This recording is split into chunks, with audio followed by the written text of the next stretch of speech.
안녕하세요, 여러분. 영화에서 시대를 읽다. 이번 5주차 강의는 영화 도가니와 시대성에 대해서 함께 생각해보는 그런 시간을 갖도록 하겠습니다. 여러분, 영화 도가니 보셨나요? 그 전에 공지영 씨의 원작 소설 도가니는 혹시 읽으셨는지요? 만약에 영화를 보지 않으셨거나 또 소설을 읽지 않으셨다면 이 강의를 접한 뒤에 영화를 보고 소설을 읽기를 강력히 추천합니다. 왜냐하면 이 영화는 지금 우리 이 시대를 살아가는 우리들의 삶, 특히 우리가 소속되어 살고 있는 우리 세상, 대한민국 사회의 어떤 한 어두운 면, 또 그 어두운 면 저 어딘가에 자리하고 있는 어떤 가능성을 보여주는 영화이며 소설이기 때문입니다. 영화나 소설이나 말할 거 없이 시대를 반영하고 또 나아가서 시대에 영향을 끼치기 마련입니다. 이 두 영화와 소설은 그런 점에서 어떻게 영화와 문학이 우리 사회에 영향을 미치고 또 이 세상을 변화시키는데 일조할 수 있는가를 보여주는 아주 기념비적인 사례로 손색 없을 겁니다. 5주차 1강 도가니 읽기를 한번 시도해 보겠는데요. 사실은 그렇다고 이 영화를 뭐 구체적으로 그 영화 전문가 입내 하면서 심층적인 분석을 하겠다는 의미는 아닙니다. 그거보다는 혹시 영화를 보지 못한 분들을 위해서 이 영화에 대한 간략한 가이드를 하고 혹시 또 보셨더라면 이 영화에 대해서 우리가 무엇을 함께 생각해 볼 수 있을까 한번 함께 생각해 보는 이런 시간이 될 것입니다. 특히 이 영화가 400만이 넘는 큰 흥행 실적을 거둬냈는데 과연 그 흥행 성공 요인은 무엇이었을까를 함께 생각해 보도록 하겠습니다. 왜냐하면요, 그 흥행 스코어는 그저 이 영화가 돈을 얼마나 벌었는가를 말해줄 뿐만이 아니라 이 영화가 어떻게 관객과 만나고 어떻게 관객에게 그 기대 이상의 반응을 불러일으켜서 사회적 이슈로 나아갔는가를 예상하게 해주기 때문입니다. 아시다시피 영화 도가니는 2011년 9월에 개봉했습니다. 감독은 황동혁입니다. 여러분 혹시 김영철, 다니엘 헤니 주연의 마이 파더라는 영화를 보셨나요? 2007년에 개봉됐습니다. 그 영화는 그다지 큰 흥행 성공 거두지 못했고요. 비평적으로도 별다른 평가를 끌어내지는 못했습니다. 그 영화로 데뷔전을 치른 신예 감독입니다. 1971년생입니다. 이 감독의 간단한 배경을 설명드리면 서울대 신문학과를 졸업하고 미국으로 유학 가서 미국 남가주 대학 USC라고 얘기되죠. University of Southern California USC의 영화과에서 MFA Master of Film Arts 영화예술 석사학위를 취득했습니다. 미국에서 그 단편 영화를 한 편 만들었는데요. 기적의 도로라는 영화였습니다. 입양 문제를 다룬 영화였는데요. 그 영화가 좋은 평가를 받으면서 귀국해서 2007년에 입양 문제를 역시 다룬 My Father라는 영화로 데뷔한 것이고요. 2011년에 두 번째 영화 도가니를 통해서 이른바 대박을 터뜨렸죠. 그래서 2011년은 그 누구보다도 아마 황동혁 감독의 해로 기록될 것입니다. 물론 지난 4주차 때 제가 여기서 자세히 같이 학습해본 완득이의 이한 감독과 더불어겠죠. 자, 이 영화는 청각장애 특수학교인 광주 인하학교, 여러분 그 보도에서 많이 접했을 겁니다. 광주에 있는 인하학교라는 청각장애 특수학교인데 그 인하학교에서 실제로 벌어졌던 장애 학생 성폭행 사건을 소재로 한 공지영 작가의 동명소설을 영화한 작품입니다. 사실 이 영화 이전에 공지영 씨 소설이 큰 반향을 불러일으켰죠. 그 영화가 화제가 되기 전에 약 40만 부가 팔려나갔다고 합니다. 40만 부면은 엄청난 베스트셀러죠. 그런데 영화가 개봉되고 화제가 되면서 40만 부가량이 더 팔려나가서 약 80만 부 이상 팔렸다고 합니다. 지금 이 시점은 더 나갔을 것 같은데요. 정확한 부수는 파악해보지 않았습니다. 어쨌든 한 편의 영화가 또 원작 소설의 판매에도 이렇게 큰 영향을 미칠 수 있다는 것을 또 이 영화는 보여줬죠. 영화를 보지 않은 분을 위해서 제가 자료에 입각해서 간단하게 줄거리를 소개하도록 하겠습니다. 물론 이 소개는 여러분에게 제가 또 별도로 서비스 되겠습니다만은 한번 들어보시죠. 영화의 공간적 배경은 지방도시 무진에 있는 청각장애 특수학교 자유학원입니다. 자, 이 소설이 광주의 인하학교라고 했는데 그 인하학원을 그대로 인하학교를 그대로 쓸 수는 없으니까 자유학원이라고 바꾼 건데 이것은 뭐냐면 아무리 실화를 하더라도 실화라 할지라도 그 실화는 일정 정도 각색의 과정, 즉 허구의 과정을 거칠 수 없다는 것을 함축하고 있을 겁니다. 이 자유학원에 미술교사로 부임하는 젊은 선생님이 있습니다. 바로 강인호입니다. 공유 씨가 연기했죠. 그 강인호 선생은 무겁게 가라앉은 학교 분위기와 자신을 경계하는 학생들의 태도에서 무언가 불길한 예감을 느낍니다. 부임 첫날부터 학생 영수가 기차에 치여 죽는 사건이 발생하고 그런데도 학교 측에서는 그거에 대해서 특별히 심각하게 생각하지도 않고 쉬쉬하며 덮어버리고 합니다. 또 늦은 밤에는 여자 화장실에서 아이의 비명소리가 울려 퍼지기도 합니다. 참 여기서 무진이라는 도시 여러분 아시죠? 김성옥 선생의 무진 기행으로 너무나도 유명한 바로 그 안개로 유명한 무진이라는 그곳입니다. 이 소설을 읽다 보면 그 소설을 관통하는 그 무진이 그 안개가 무진이라는 도시의 정체성을 아주 여실히 증명하는데요. 영화는 그런 점에서 그 소설만큼 짙은 안개를 그렇게 강렬하게 보여주지는 않습니다. 어쨌든 인호는 연두라는 어린 장애 학생, 또 유리라는 장애 학생, 그리고 민수라는 장애 학생 등 또 그 죽음에 이르는 영수, 그러니까 민수와 영수가 형제입니다. 그 민수와 영수 형제 등 장애 아들이 쌍둥이인 교장과 행정실장 그리고 교직원들의 성폭행과 학대에 시달리고 있으며 그 기차에 치여 죽은 영수의 죽음도 남자 교사의 성폭행으로 인한 자살이었음을 알게 됩니다. 인호는 무진인권센터 간사인 서유진, 정유미 씨가 연기했죠. 서유진과 함께 이 사건을 세상에 알리려 힘쓰지만 자유학원과 결탁한 무진의 기득권 세력은 이를 무마하기 위해 온갖 비열한 수단과 방법을 동원합니다. 이것이 사회의 어떻게 보면 이치죠. 결국 가해자들은 재판에 회부되지만 권력의 힘 앞에 피해 학생들은 법정에서 또다시 인권을 유린당하고 가해자들은 집행유예로 풀려납니다. 자, 영화의 이런 간단한 줄거리 소개만으로 우리가 이해하면 이 영화는 공지영 씨의 원작 소설과 별반 다를 게 없습니다. 그 차이 또 같음에 대해서는 이 강 때 좀 더 구체적으로 다루도록 하겠습니다. 이렇듯 영화 도가니는 그 소재가 아주 무겁고 암울하죠.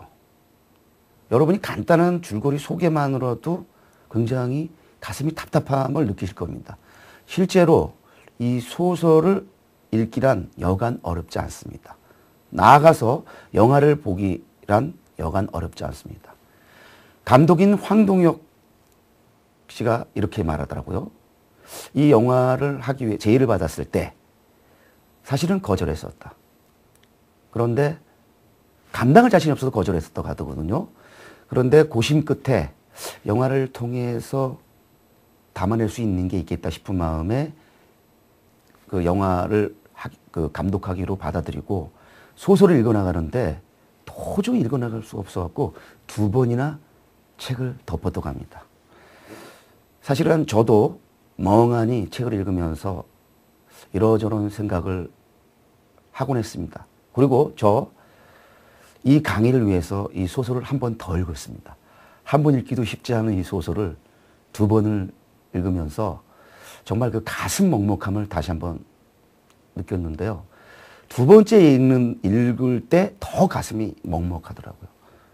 알고 있기 때문에 마음 편하게 읽을 줄 알았는데 그렇지 않더라고요. 그리고 혹시 저도 이 영화 속에 이 가해자들과 뭐 크게 다르지 않은 삶을 살고 있는 것이 아닌가 하는 그런 자문도 던져보고 깊은 반성도 해봤습니다. 사실 이 반성의 결과 제가 얼마나 변했고 변할지는 장담은 못하겠습니다. 그러나 이 책이 저에게 제 삶을 다시 한번 돌아보게끔 한 것만은 분명할 거라고 감히 여러분 앞에 말씀드립니다. 어쨌든 이런 소재, 어둡고 무거운 소재 등으로 인해서 이 영화는 흥행을 기대하기는 어려웠습니다. 아니, 제작 자체도 쉽지 않았을 겁니다. 자료에 따르면 실제로 투자 배급사 쪽에서 반대하는 사람도 많았다고 하더군요. 그런데 항상 아무리 세상이 살기 힘들고 우리 시쳇말로 뭐 같다고 할지라도 어느 한 구석엔 가능성이 존재하고 희망과 어떤 그 바람직함의 기운이 있기 마련입니다. 이 영화를 투자하기로 누군가 그 국내 불지의 투자 배급사가 투자를 하고 배급을 했고요. 사실 제가 알기로 그 투자 배급사는 큰 기대를 하지 않은 걸로 알고 있습니다. 그래서 상대적으로 흥행이 별로 잘 안 된다는 9월 달, 그것도 9월 하반기에 조용히 개봉했습니다. 그런데 예상외로 큰 흥행 폭풍이 들이닥치죠. 자, 소재만 얻었던 게 아니죠. 배우도 스타가 아니었죠. 정유미 씨, 공유 씨 미안합니다. 특히 공유 씨가 여기 경희대 출신인데요. 우리가 공유 씨, 정유미 씨 좋은 연기자입니다. 그런데 이 두 분을 가리켜서 우리가 뭐 캐스팅 영순위인 스타다. 지금 현재 대한민국을 대표하는 스타 배우다라고 말한다면 본인들도 아마 쑥스러워할 겁니다. 그런 점에서 이 영화는 캐스팅에서 불리한 점이 분명히 있었습니다. 아까 말씀드렸던 감독은 신인이었습니다. 자, 흥행을 어떻게 기대할 수 있겠어요? 게다가 영화 흥행이 아주 큰 변수 중에 하나이죠. 등급에서도 원래는 15세 관람가를 신청했다고 하더군요. 그런데 재심을 넣어도 18세로 결과됐습니다. 그래서 여러 가지 요인으로 인해서 흥행을 기대하기 어려웠던 거죠. 그러나 영화가 좋았을까요? 또 이 소재가 그만큼 민감했을까요?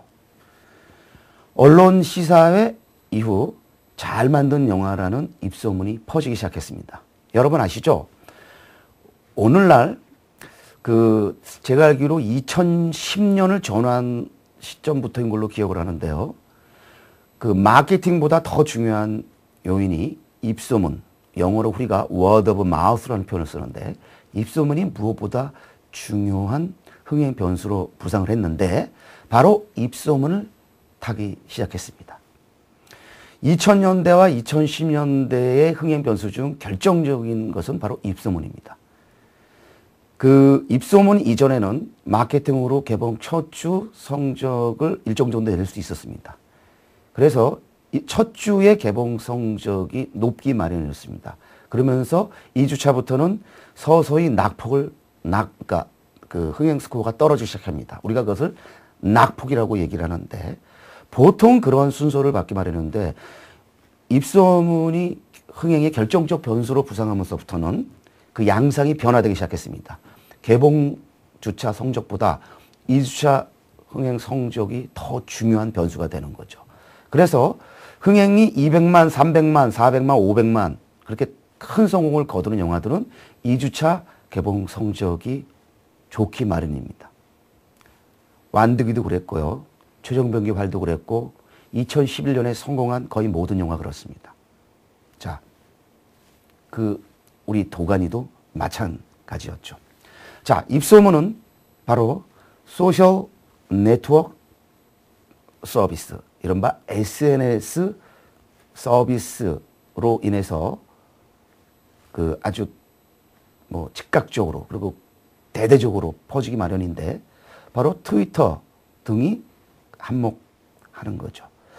바로 트위터 등 그런 SNS에서 영화를 먼저 본 사람들의 호평이 잇따르면서 개봉 전에 예매 점유율 1위를 차지했습니다. 아무도 예상하지 못했던 놀라운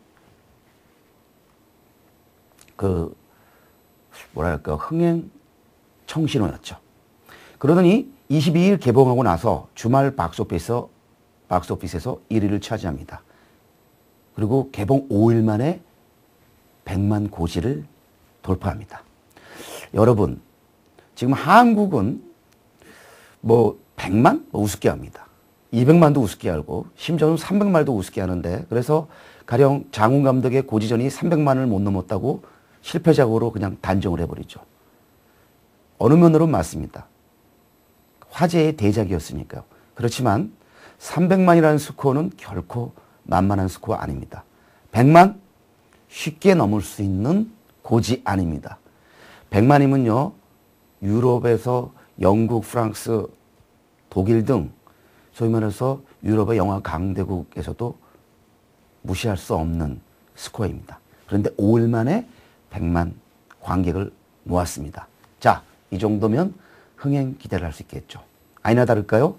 20일 만에, 불과 20일 만에 400만 관객을 돌파하고 마침내 최종 스코어, 영화진흥위원회 통계에 따르면 466만여 명이라는 놀라운 흥행 성적을 기록합니다. 그 흥행 성적은 2011년 박스오피스 5위에 오르는 그런 대기록입니다. 참고로 말씀드리면 1위는 최종병기 활입니다. 2위는 써니입니다. 3위 완득이, 4위 조송면탐정 각시 투구꽃의 비밀입니다. 그리고 5위가 바로 도가니입니다. 자, 그럼 이쯤에서 영화 도가니 흥행 요인을 분석해 보도록 하겠습니다. 이 흥행 요인을 분석해 보면, 정확하게 분석이라기보다는 점검해 보면 우리가 도가니를 읽는 것과 같은 효과를 거둘 수 있습니다. 그래서 별도로 제가 영화 리뷰를 하지 않고 그냥 흥행 요인을 분석을 하는 것으로 대신했습니다. 자연스럽게 이 영화에 대한 감상, 평가가 뒤따를 것입니다. 자, 우선 첫 번째 요인은 공지영 작가의 베스트셀러 원작의 힘을 말하지 않을 수 없겠죠. 이미 말씀드렸습니다마는 영화 되기 전부터 40만이라는 독자가 이 소설을 읽었다고 합니다. 그런데요, 이 소설은 책으로 나오기 전에 이미 종합 포털이죠. 다음에 연재될 때부터 폭발적인 인기를 끌었고요. 조회수 1,100만을 마크했다고 합니다. 자, 이런 내용에 대해서는 2강 때 구체적으로 하기로 하고요. 여기서 우리가 이제 이 소설의 제목이 도가니인 이유는 여러분이 쉽게 짐작할 수 있을 겁니다. 굳이 도가니가 무슨 뜻인지를 설명할 필요는 없겠죠. 우리가 평상시에도 도가니라는 용어는 심심치 않겠습니다. 광란의 도가니, 또 분노의 도가니라든지 슬픔의 도가니라든지. 감독 황동혁 씨도 말씀했지만 이 도가니의 가장 큰 의미는 광란의 도가니로 다가오지 않을까 싶고요.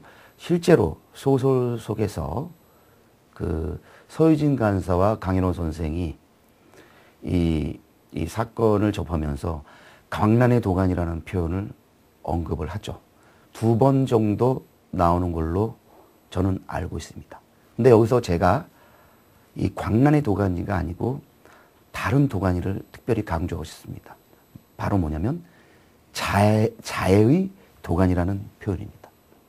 여러분이 제가 왜 이거를 강조하냐면요. 여러분이 이 소설에서 영화에서 광란의 도가니의 측면만 보면은 저는 이 영화와 소설의 한 면만을 보는 것이라고 생각합니다.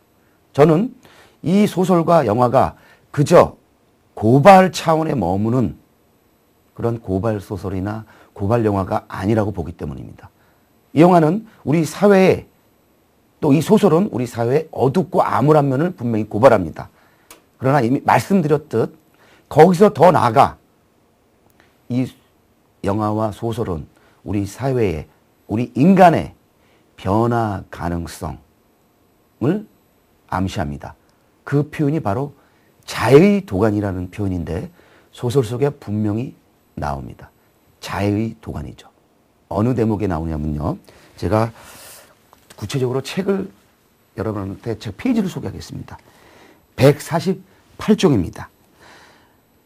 사실 이 사건이 그 언론에 보도가 되면서 경찰이 이제 계속 수사를 하지 않으니까 바로 이 서유진 간사나 강인호 선생이 힘을 합쳐서 언론의 힘을 합쳐서 이것이 사건화가 되죠. 그러면서 이 재판이 벌어지기 시작하는데 무진의 많은 그 사람들이 아주 뜨거운 관심을 보이죠. 그래서 이 공정 작가는 이런 표현을 씁니다. 무진은 자의 도가니였다고요. 그러면서 이렇게 말합니다. 정의는 깊은 땅 속에 묻혀있던 부드러운 흙이 깊은 쟁기질에 얼굴을 내밀듯 솟아나서 세상은 그래도 살만하다는 오래된 전설을 확인시켜 주는 듯 했다라고 공지영 씨는 분명히 씁니다. 여러분 마이클 샌델의 그 정의란 무엇인가 이 책이 그 베스트셀러로 되고 또 EBS를 통해서 마이클 샌델 교수의 그 특강이 소개되면서 2011년에 정의 신드롬이 우리 대한민국 사회를 그 휩쓸었던 거 기억하시죠? 그런 점에서 공지영 씨는 그 일찌감치 2000년대 중반에 정의의 문제를 바로 이 도가니라는 소설을 통해서 전면적으로 이 사회에 던진 것이고 그 정의 문제에 대해서 독자들은 40만 독자들은 또 1100만이라는 조회를 한 그러한 네티즌들은 화답한 거죠. 그런 점에서 저는 이 사회에 여전히 깨어있고 살만하다고 저도 생각하는 그런 부류입니다. 이것은 나이브한 낙관론을 말하는 것이 아닙니다. 인간은 어떤 가능성, 비전을 버리고서는 살아갈 수 없는 존재라는 것을 이 소설과 영화는 시사하고 있고 그런 점에서 자해의 도가니라는 이 대목, 이 표현은 광란의 도가니 못지않게 중요하다는 것 이 자리에서 특별히 강조하고 싶습니다. 자, 또 이 공정 원작의 힘 외에 저는 효과적 각색의 아주 이 효과를 특별히 강조하고 싶습니다. 여러분, 소설을 영화로 하기 위해서 우리는 각색의 과정을 거쳐야 합니다. 영어로 adaptation이라는 용어인데 여러분 이걸 기억해 두시기 바랍니다. 한마디로 이 각색은 원작의 미덕을 잃지 않으면서도 문학과 영상의 차이를 또 잘 살리면서 비판적이면서 창의적으로 각색한 좋은 사례로 손색이 없다는 것이 제 평가입니다. 자, 여기서 각색에 대해서 간단히 소개해 드리면 사실 각색은 그 소설 쓰기 이상으로 어려운 과정입니다. 우리가 크게 각색의 그 종류를 분류해 보면 아주 크게 3가지 정도를 분류할 수 있습니다. 원작을 아주 충실하게, 영어로 faithful이라는 표현을 쓰는데요. 충실하게 옮기는 경우입니다. 그리고 뭐 느슨하게, 정반대로 느슨하게 옮기는 경우가 있을 거고요. 느슨함을 넘어서 아주 자유롭게 옮기는 경우가 있을 겁니다. 이 자유롭게 옮긴다는 것은 뭐냐면요. 바로 이 영화 가령 원작의 메시지를 뒤바꿀 수도 있을 거요. 그저 아이디어나 그냥 동기 정도만 가져올 수도 있습니다. 인물과 제목만 가져올 수도 있습니다. 그래서 대개는 원작이 각색되는 과정에서 원작자들이 실망하는 그런 사례가 왕왕 벌어지곤 합니다. 왜냐면요. 충실한 각색을 하지 않고 느슨하거나 특히 자유로운 각색을 하게 될 경우 원작이 의도한 바와 정반대의 결과를 날 수도 있거든요. 그래서 많은 그 경우 실제로 갈등을 빚곤 합니다. 여러분, 혹시 그 사례 기억하세요? 임상수 감독이 김기현 감독의 걸작 하녀를 리메이크해서 전도연 씨, 이정재 씨 등을 출연시켜 만든 영화 하녀. 그 각본을 누가 썼냐면 대한민국 최고의 드라마 작가인 김수현 선생이 썼습니다. 그런데 임상수 감독이 그 김수현 선생이 쓴 그 각본을 마음대로 고쳤습니다. 어떻게 됐겠어요? 김 선생이 받아들일 수 없었어요. 그래서 노발대발했죠. 그래서 결렬됐습니다. 이런 일이 벌어진 이유가 그겁니다. 영화 감독이 의도하는 것과 각본가나 각색자가 의도하는 것은 이렇게 다를 수가 있다는 것입니다. 이렇게 각색은 자유롭게 할 수 있습니다. 가령 박찬욱 감독의 박쥐는 그 유명한 에밀 졸라의 때레즈 락갱을 영화한 것인데요. 아주 자유롭게 했죠. 그래서 만약에 때레즈 락갱을 감동적으로 읽은 분이라면 그 소설을 아주 재밌게 본 분이라면 박찬욱 감독의 영화에 불만이 있을지 모릅니다. 그러나 소설 또는 같은 원작과 비교하면서 원작과 다르다고 영화를 비판하거나 비난해서는 안 되는 것이라는 점 여기서 특별히 강조하고 싶습니다. 그 이유는 문자 텍스트와 영상 텍스트는 전혀 다른 매체의 속성을 갖고 있기 때문입니다. 그런 점에서 저는 아주 훌륭한 각색사로서 이 도가니를 평가하고 싶습니다. 여러분 아세요? 이 각색이 얼마나 힘드냐면요. 미실이라는 그 세계문학 1회 당선자 있습니다. 그 미실이라는 그 소설이 있는데요. 이 소설을 영화하기 위해서 영화 쪽에서는 몇 년 동안 각색 작업에 매달렸는데 아직까지 성공하지 못했습니다. 그만큼 각색은 어려운 거죠. 그래서 결국 미실은 영화되지 못하고 미실 모티브가 TV 드라마 선덕여왕에 들어가서 고윤정 씨가 아주 폭발적인 그런 성공을 보여주면서 미실이 굉장히 유명한 인물로 떠올랐는데 그만큼 각색 과정이 어렵다는 것 여러분 잊지 마십시오. 그런 점에서 도가니는 훌륭한 각색의 기념비적 사례로 평가받아 마땅할 겁니다. 지난주에 여기서 특별히 수업을 했던 완득이와 마찬가지로요. 또 황동혁 감독의 그 연출에 대해서 제가 인정하지 않을 수 없을 듯합니다. 사실 마이 파더의 황동혁 감독은 미안한 말입니다만 감독에게는 그렇게 기대를 걸기에 좀 충분하지 않았습니다. 저는 황동혁 감독을 도가니를 통해서 알았습니다. 마이 파더의 황동혁 감독은 저는 기억하지 못했습니다. 저희 평론가들은요. 어떤 영화가 비평적으로 성공을 거두지 못하면은 그 감독의 이름을 특별히 기억하려고 노력하지 않습니다. 마이 파더는 그렇게 성공적 영화가 아니었기 때문에 황동혁이라는 감독 죄송합니다. 저는 기억하지 않았습니다. 그런데 도가니를 보면서 저는 깜짝 놀랐습니다. 이렇게 미묘한 영화를 선정성 12의 말리기 10상인 이 영화를 이렇게 훌륭한 극적 호흡으로 그리고 안정감 있고 탄탄하게 연출한 거야. 그래서 저는 황동혁 감독의 그 이력을 찾아봤습니다. 아까 말씀드렸던. 그래서 이 감독 주목해야 되겠구나 해서 세 번째 영화를 기다리고 있는데요. 제가 볼 때는 도가니 못지않은 괜찮은 영화를 만들 거라고 생각합니다. 여러분, 각색이 뛰어나면 무슨 소용이 있습니까? 연출이 뒷받침되지 않으면 아무 소용없습니다. 그런 점에서 저는 각색이 49%, 연출이 51%라고 보는 경우입니다. 도가니가 바로 51%의 연출을 보여준 영화라는 생각이 듭니다. 또 공유 씨, 정유미 씨 등 배우들의 호연을 말하지 않을 수 없겠죠. 그런데 여러분, 여기서 이 두 분만이 아닙니다. 제가 이름을 다 여기서 말씀드릴 수 없습니다만은 조연들, 단역들까지 이 영화의 연기는 정말 아무리 칭찬해도 지나치지 않을 정도로 훌륭한 연기들이었습니다.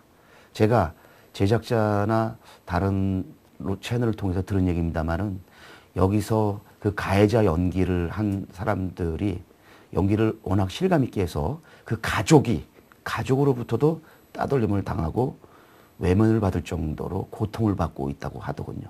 그러나 여러분, 그들을 미워해서는 안 됩니다. 그들은 연기를 그만큼 잘했다는 거니까 여러분, 그 점에서는 그들에게 박수를 보내야 되지 않을까. 특히 아역 배우들, 이들이 프로페셔널이든 아마추어든 이렇게 훌륭한 연기를 선보일 수 있다는 것, 정말 놀라운 거죠. 그리고 여러분, 여기서 이 점 특별히 강조하고 싶은데요. 부모들, 보호자들이 다 촬영장에 입학해서 아주 그 미묘한 경우는 다 상해가면서 허락을 받아가면서 연기를 했다는 것 잊지 마십시오. 제가 이 영화와 연관해서 여러 번 인터뷰 요청을 받았는데 이런 질문을 하더라고요. 아이들이 데려가 너무 위험한 연기를 시킨 것이 아니냐. 맞습니다. 그러나 그런 위험함이 바로 이 영화의 사실성을 높인 거고 이 영화의 감동을 배가시킨 것이 아닌가. 그런 위험을 걸지 않고 너무 만약에 안전하게 갔더라면 이 영화 지금 이러한 기대 이상의 화제를 불러 모으는 데는 실패했을 겁니다. 자, 이런 요인들 외에 제가 여러분들에게 특별히 강조하고 싶은 것은 크게 이런 요인들입니다. 뭐냐면 바로 시의성과 시대 분위기, 그리고 대한민국 관객 성향의 다양화, 변화 등입니다. 자, 시의성이라는 건 무슨 말이냐면요. 이 책이 나온 시점은 2009년입니다. 자, 이 연재된 것은 그 전입니다. 2007년인 거를 기억하고 있는데요. 그러면 그 연재와 소설과 이 영화 사이에는 몇 년의 시차가 있습니다. 2011년이라는 시점이 바로 이 도가니라는 소설이 그 영화되기에 무르익은 어떤 그런 분위기를 조성해줬다는 겁니다. 그래서 여기서 제가 강조하고 싶은 것은 바로 정권 말기라는 시대적 요인입니다. 여러분 알다시피 2011년은 총선과 대선이 있는 그런 시기죠. 정권 말기라는 것이 왜 중요하냐면요. 정권 말기가 아니었더라면 이 사회적 이슈가 묻혔을 수도 있습니다. 그런데 정권 말기면 그 선거 때문이라도 민감하게 반응하지 않을 수 없죠. 이 영화가 그저 한 편의 영화에 머물지 않고 영화 바깥으로 나가서 사회적 파장을 불러일으키고 나아가서 법적인 개정까지 일궈낸 것, 이 강에서 보다 구체적으로 소개하겠습니다만은 그것은 바로 이런 시대성, 시의성과 밀접하게 연관을 맺는 것이 아닌가 이런 생각을 해보고요. 그 점에서 도가니는 시대에서 영화에서 시대를 읽는 아주 좋은 텍스트이지 않을까 이런 생각을 해봅니다. 관객의 다양화라는 것은 자, 한국 관객들은 늘 깨어있지 않는가 이런 생각을 해봅니다. 이 영화 보기 어렵습니다. 그럼에도 관객들은 외면하지 않았습니다. 그런데 이 영화 두 번 보기 힘들죠. 그래서 400만 대에 그쳤는데 만약에 이 영화가 두 번, 세 번 볼 수 있는 그런 즐거운 영화였다면 아마 500만, 600만, 700만, 800만 수준까지 가지 않았을까. 그런데 사실 두 번 보기는 힘든 영화죠. 저도 두 번은 못 보겠더라고요. 이 영화의 경우는. 그래서 이 관객의 깨어있음, 이 요인도 우리가 무시할 수 없을 것입니다. 바로 이런 요인들이 이 영화의 시대성을 담보해주는 어떤 변수들이지 않을까 이런 생각을 해보고요. 제가 어떤 뭐 일간지 기자의 인터뷰 질문에 대해서 답한 거를 간단히 소개해드리고 1강을 마치도록 하겠는데요. 저는 이렇게 진단했었습니다. 도가니의 흥행은 한국 관객이 그 어느 나라보다 깨어있다는 점을 입증하며 오락으로 그치는 것이 아니라 언제라도 공론장으로 연결될 수 있다는 것이 영화의 매력이다라고 제가 말한 적이 있었는데 이 점은 여러분도 아마 동의하시지 않을까 싶습니다. 여기서 공론장이라는 그 좀 어려운 용어가 나왔는데요. 영어의 퍼블릭 스피어, 우리 사적 영역이 아닌 공적 영역을 가리키는 용어로 쓰이는 퍼블릭 스피어를 옮긴 표현입니다. 자, 이 공론정에 관계된 문제는 이 강에서 좀 더 구체적으로 하도록 하고요. 사실 이 영화의 그 어떤 비주얼 정보, 영상 정보는 2강에서 제시하도록 하고요. 1강은 이런 식으로 그냥 제 일방적인 강의로 대신하도록 하겠습니다.